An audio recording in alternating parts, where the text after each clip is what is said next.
Alors, la première réunion publique, elle servait principalement à vous informer sur le mode de scrutin. Et je crois savoir que l'information est bien passée. C'est important de le savoir puisque c'est déterminant. Un bulletin mal exprimé ne compte pas parmi les suffrages exprimés. Donc là, je rappelle encore la règle.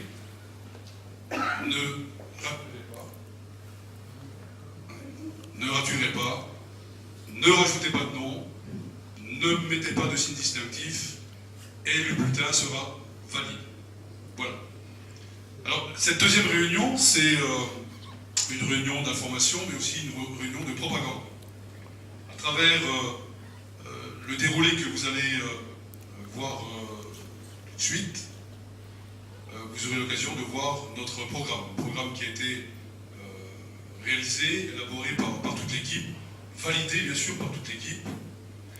Mais je tenais aussi à vous présenter le bilan.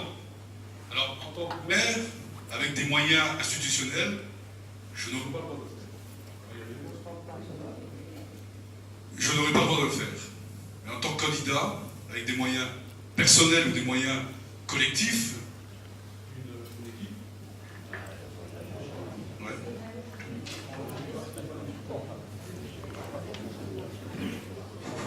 Là, vous m'entendez? Ouais, merci.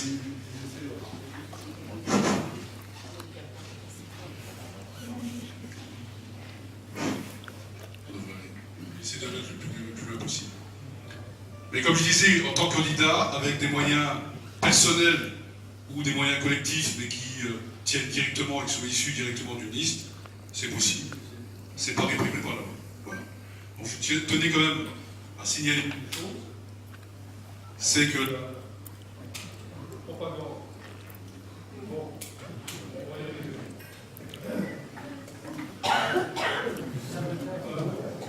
1, 2. Je fais la musique.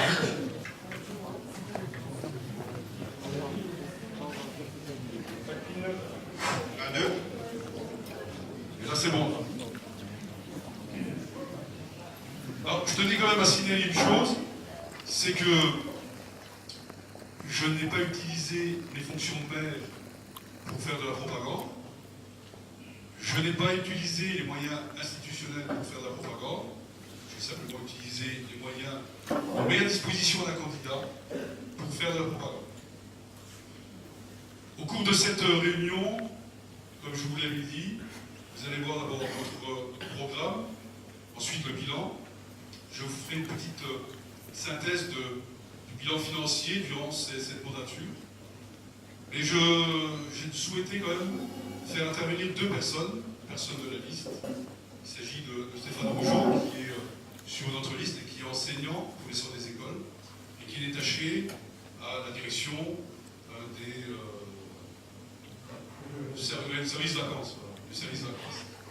Alors, il vous parlera de la réforme des rythmes scolaires, qui est une réforme importante, qui est obligatoire, puisqu'elle sera mise en place à partir de septembre. Et aussi, il fera un point sur l'accueil des ados. Je lui ai demandé tout à l'heure de réaliser, de réfléchir. Mais bon, il sera à faire parce qu'il a l'habitude à parler en public. Et on fera aussi le point sur l'action sociale de la mairie. C'est vrai que j'entends par-ci, par-là, que l'action sociale est un peu trop importante à Château-Salins, qu'elle génère des problèmes, on va dire, délictuels. Le docteur Boulons fera fort de vous faire le point sur la situation de l'action sociale. Avant de commencer ce déroulé, je voudrais quand même vous dire quelques mots sur mes adversaires, sur nos adversaires. Puisqu'ils sont fait fort aussi de m'égratigner quelquefois, je n'ai jamais répondu à un seul de leurs propos. Et je voulais simplement aborder cette situation d'adversité, mais elle n'est pas tout à fait méchante actuellement, elle était un peu plus méchante il y a quelques mois auparavant. j'ai repris quand même quelques tracts. Alors, sur le programme de chacun, je n'ai rien à dire. Sauf peut-être des choses qui sont difficiles à réaliser, comme j'ai vu sur la feuille d'un candidat. Projet d'action de bien-être avec piscine. Ça me paraît difficile à l'heure actuelle, avec les moyens financiers de la commune. Moi, que ce soit des moyens personnels, je ne sais pas. Bon, dans tous les cas, moi je voulais faire aussi le point sur des attaques qui sont pas forcément dirigées vers moi, peut-être dirigées indirectement vers moi.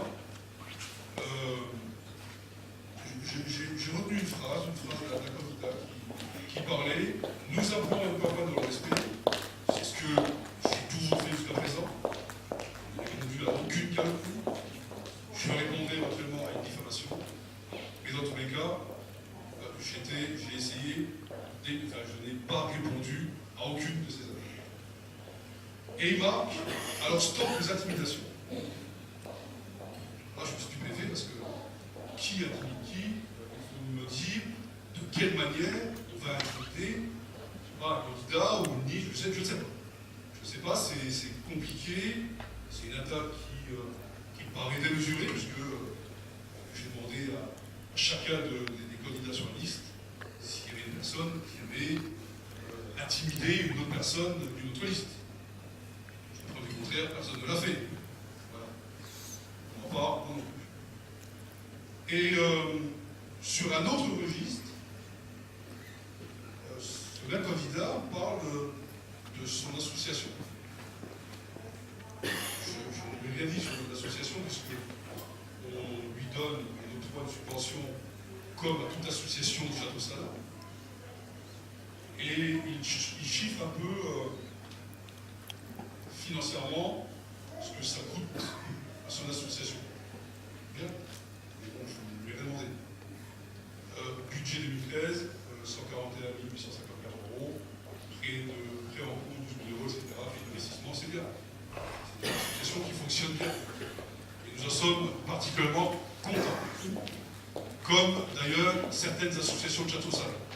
Il faut savoir aussi que la mairie, la commune, octroie des subventions en fonction des besoins de chaque association. Anne-Claire, vous m'entendez? C'est bon? Ça va mieux?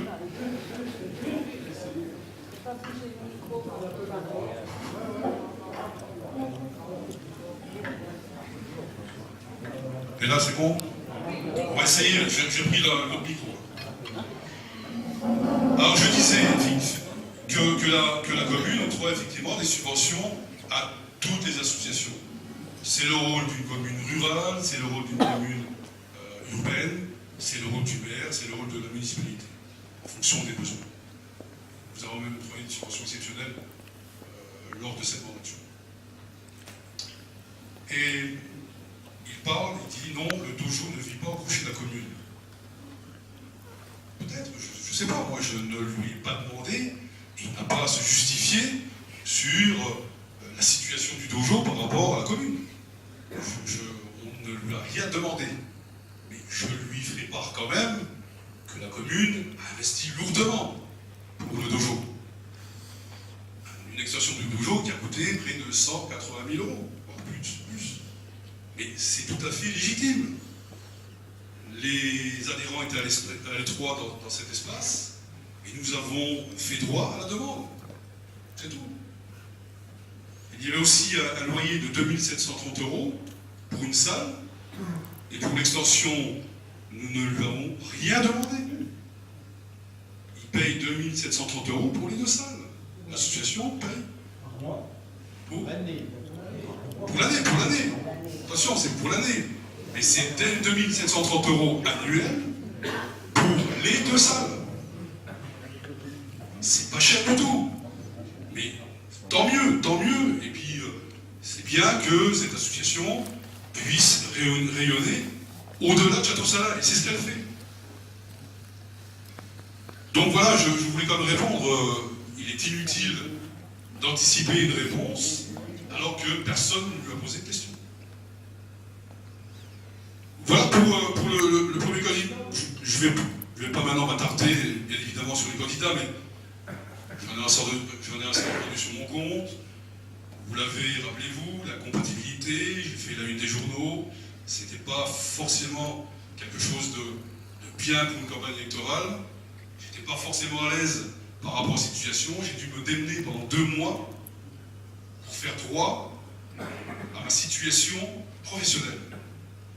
C'était relativement compliqué, j'ai cherché avec des collègues quels étaient les moyens juridiques, quelles étaient les possibilités de donner raison à l'ensemble des fonctionnaires de police qui se présentaient aux élections municipales et à toute autre élection. Si j'étais, comme je vous l'avais dit auparavant, commissaire de police, je ne me serais pas présenté à une élection municipale. Voilà. Donc j'étais dans mon droit, comme les autres collègues du même grade, même du grade inférieur. Donc il fallait que je me batte, moi fonctionnaire de police, avec le ministère de l'Intérieur, avec un avocat, sans compter les dictateurs, sénateurs et d'autres qui m'ont bien savonné la planche, mais dans tous les cas, j'ai réussi. Voilà. Donc je voulais quand même attirer votre attention sur le fait qu'une campagne municipale, c'est difficile, il faut aller voir les gens, il faut les convaincre, c'est agréable aussi, attention, parce que nous avons fait du porte-à-porte, nous avons été particulièrement bien accueillis, il y a un café, on a même bu du whisky à 17h, il me semble. Ah, c'est moi qui ai bu le whisky. Mais bon, c'était une fois, c'était un petit verre. Mais bon, la campagne est agréable, mais quand on a quand même des difficultés dans cette campagne par rapport à une situation professionnelle ou par rapport à une attaque qui n'est pas justifiée, je peux rendre des coups. Je ne les ai pas rendus jusqu'à présent, mais je tiens quand même à dire à mes détracteurs que leurs attaques ne sont pas fondées. Alors ça c'est pour le premier candidat. Le deuxième, j'ai eu une lettre ouverte. Je ne sais pas pourquoi j'ai eu une lettre ouverte. Tout le monde a été destinataire d'une lettre ouverte de M. Dosda, je le dis, qui était un de mes adjoints, qui dit « j'ai démissionné ». Non, il n'a pas démissionné. Je lui ai retiré cette délégation, c'est pas pareil. Pour des raisons internes, pour des raisons de fonctionnement, je lui ai retiré cette délégation. On s'en est expliqué gentiment, ça s'est bien passé. Et quelques jours plus tard, il y a une lettre ouverte à mon intention. 2 ans après, il y en a une autre lettre ouverte à mon intention. Dans quel but? Me nuire? Ça n'a aucune justification. Donc je ne lui ai pas répondu, on m'a dit il faut répondre, faut t'expliquer. Non, je ne répondrai pas. C'est pas dans l'intérêt de le faire, de toute façon. Et pour ceux qui l'ont lu, pour ceux qui connaissent, à vous d'en faire des conclusions ou de vous en faire des réflexions. Concernant le troisième candidat, là c'est mon premier adjoint, c'était mon premier adjoint jusqu'à 15 jours. Donc il a mis quand même 5 ans et 11 mois plus qu'1 jour pour se dire que j'étais pas le bon maire. Je suis un peu étonné, non, parce qu'il y a quelques mois auparavant, il m'avait dit non, je ne fais pas de liste. J'ai dit tu fais ce que tu veux. Si tu veux faire une liste, aie au moins le courage de démissionner. Monsieur Trouilly, en son temps, l'avait fait avec Monsieur Bronner. Je pense que c'est tout à fait normal. Quand une personne veut voler de ses propres ailes, pense qu'elle n'a plus rien à faire dans une municipalité qui n'est pas conforme à ses idées ou à ses souhaits, elle démissionne et elle fait une liste et pourquoi pas être élue. Ça ne me dérange pas. C'est la démocratie. Donc là, ça me gêne un peu et c'est moi qui lui ai dit j'espère que tu vas démissionner. Il l'a fait, il m'a donné la lettre, c'est bien. N'en parlons plus. Et je reprends 2-3 phrases parce qu'il y a des choses qui me sidèrent un peu. Et j'en finirai là parce que je ne veux pas extrapoler sur la situation de chacun des candidats, parce qu'il y a beaucoup de choses à dire. Il parle de sécuriser juridiquement et financièrement la ville. Qu'est-ce que ça veut dire? Sécuriser juridiquement et financièrement la ville. Assainir les procédures juridiques. Comment je dois le prendre? Est-ce que ça s'appelle une diffamation? C'est une dénonciation calomnieuse? Marcher contre contrats, etc. Monsieur Crière, je crois, n'y connaît rien là-dedans. Connaître la réalité de la situation financière de la ville, je ne comprends pas. 5 budgets, 5 comptes administratifs, monsieur Crière a voté avec nous. Toujours pour. Comment peut-il ignorer la situation de la ville? S'il pensait que la situation financière de la ville n'était pas bonne, il fallait voter contre.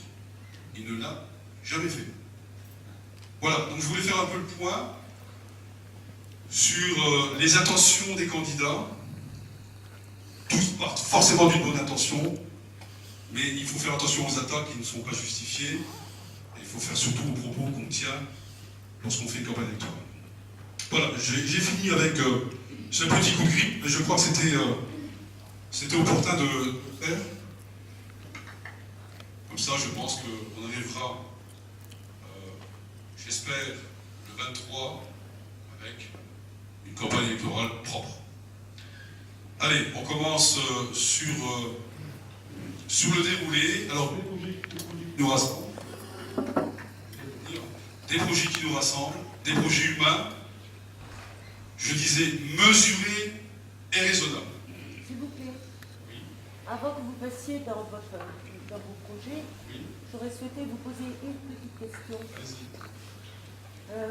Je suis arrivée un petit peu en retard, hein, donc bon, je m'excuse, hein, mais il y a plein de choses. Voilà, je suis juste arrivée au moment que vous parliez de la location du dojo. Oui.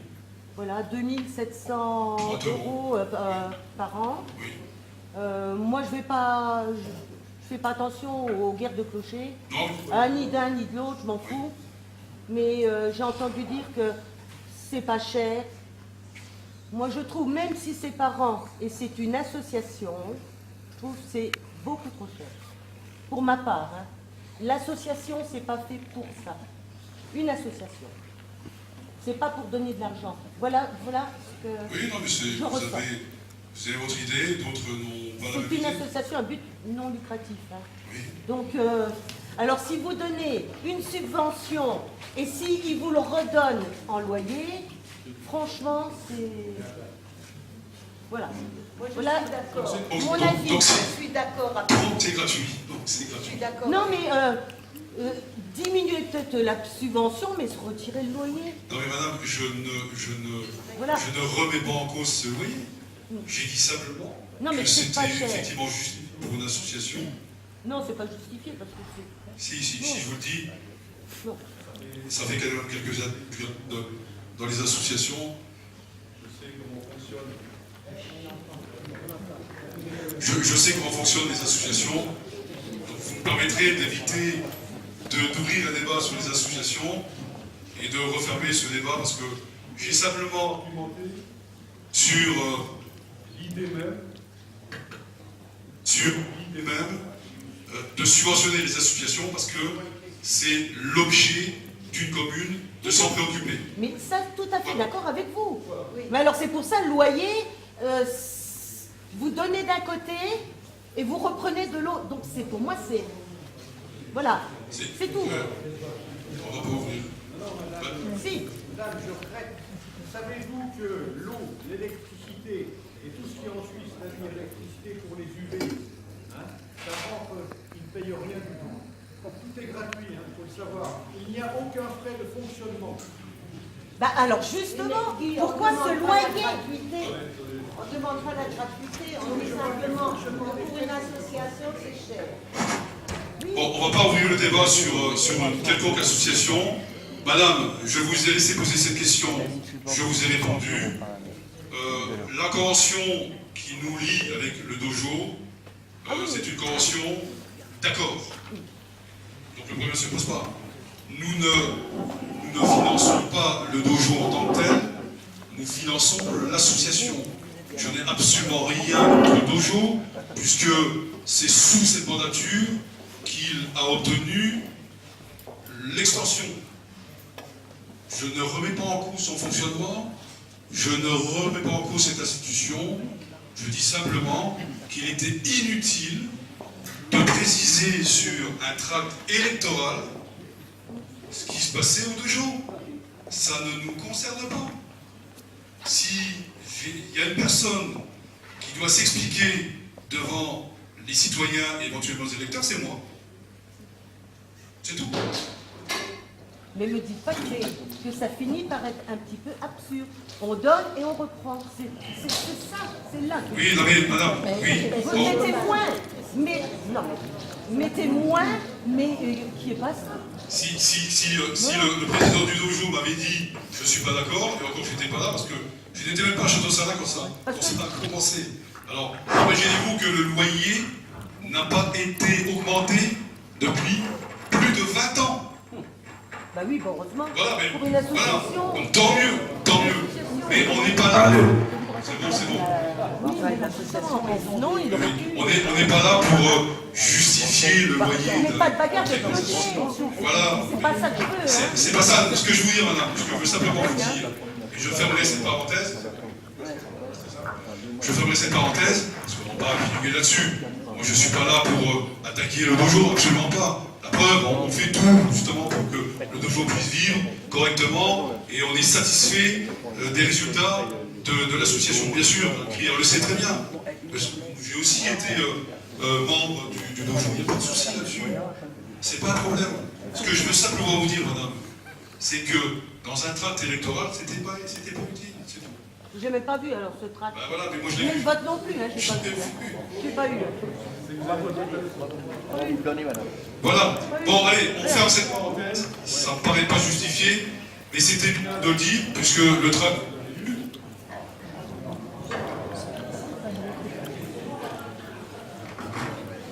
Le tract, vous l'avez eu. C'est mieux. Bernard, tu m'entends?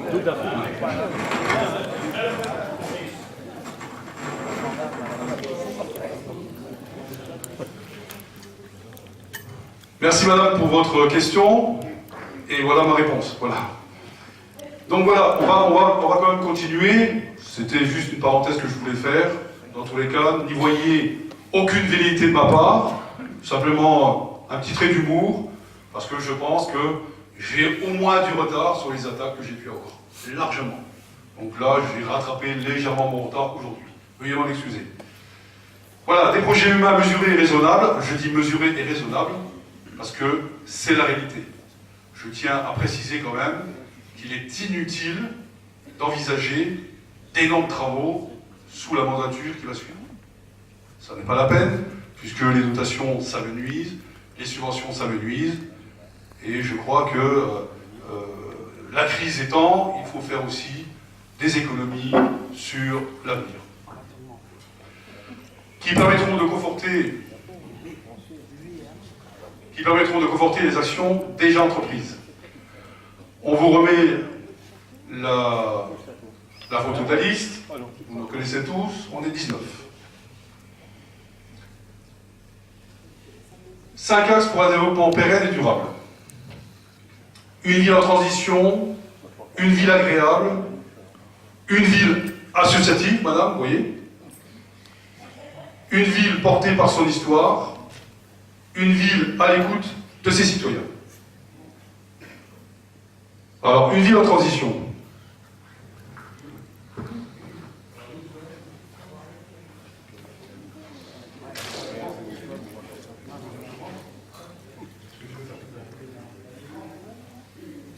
Est-ce que tout le monde peut voir? Non, on voit rien.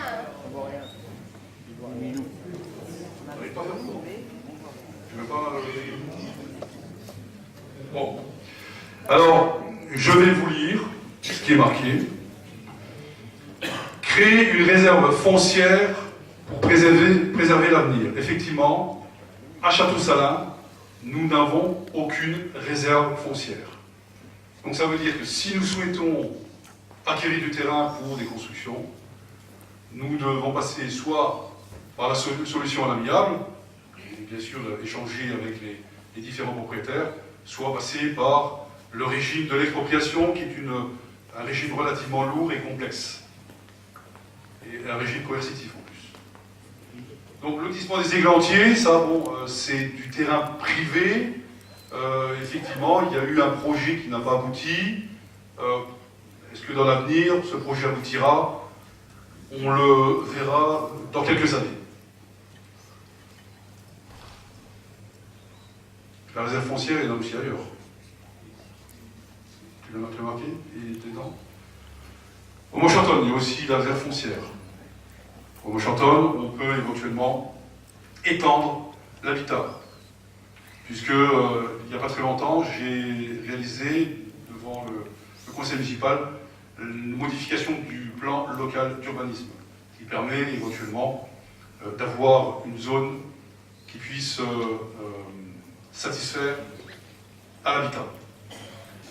Dynamiser l'habitat accessible en le rendant accessible, en le rendant accessible à tous. Alors, un petit point sur cette situation. Le lotissement des Églantiers a fait l'objet d'un dispositif qui s'appelait le pass foncier. Beaucoup de gens ont pu en bénéficier. Alors le pass foncier, c'est simple, assez simple. C'est dissocier le foncier de l'habitat. C'est-à-dire que sur 20 ans, vous payez votre maison, et après vous payez le terrain. Au contraire, c'est ça, oui, ça va être ça. Oui.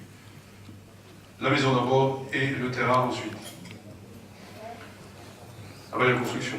Ensuite, vous bénéficiez de la TVA à 5,5 sur l'ensemble de l'habitation.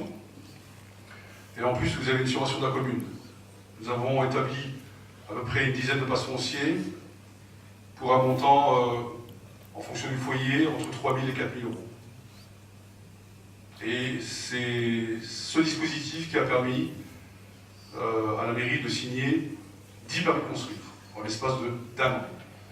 Malheureusement, ce dispositif n'existe plus, puisque l'ensemble de l'enveloppe destinée à ce pass foncier a été envoyé dans les villes urbaines à l'ANRU. C'est l'action pour la rénovation urbaine de l'habitat. Voilà.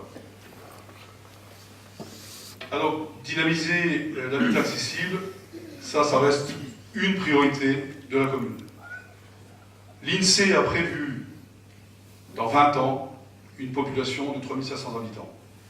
20 ans, c'est court et à la fois long, mais c'est une prévision optimiste ou pessimiste en fonction de la périphérie, on va dire, de Château-Salins, construction, usine, ou il y a l'hôpital de Bercy qui s'est construit, il y a peut-être un potentiel qu'il faut trouver. Réhabiliter le patrimoine communal, donc là l'église Saint-Jean-Baptiste, l'ancien tribunal, et puis il y avait la salle des fêtes de couture. Alors on va revenir en arrière d'abord pour l'église Saint-Jean-Baptiste. Je l'ai rappelé dernièrement lors d'un repas qu'il était impératif de se préoccuper de l'église de Château-Salins. Alors pourquoi? Tout simplement parce que l'église a besoin d'être confortée. On a toujours pensé, et l'étude l'a précisé, on a toujours pensé que l'église était supportée par des poutres en chêne, alors que finalement, ce sont des ossature, enfin c'est comment ça s'appelle pour un socle, comment? Un massif en béton, mais qui se dégrade fortement. Donc là, il y a urgence quand même à conforter l'église. Et le dernier devis que j'ai pu avoir en main est de l'ordre d'1 million d'euros. 1 million d'euros, ça c'est une partie infime de la mise en conformité et de la mise en sécurité de l'église.